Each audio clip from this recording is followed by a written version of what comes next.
Sepak bola sarung ini digelar di lapangan Hasanuddin, Kota Makassar, Sulawesi Selatan. Para peserta pun berasal dari berbagai instansi, termasuk TNI Polri hingga Kejaksaan. Turnamen sepak bola sarung ini diharapkan bisa jadi jalan untuk tetap menjaga soliditas dan sinergi antara instansi di Sulawesi Selatan dalam rangka menjelang tahun politik. Pagi hari ini sengaja kita dalam rangka memperingati ulang tahun Kodam, kita membuat suatu kegiatan yang agak beda sedikit.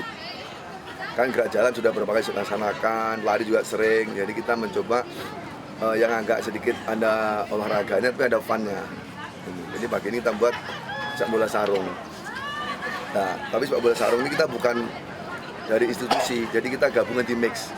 Jadi disitulah kelihatan bagaimana sinergi, kerjasama, dan antar institusi, jadi nggak ada egois.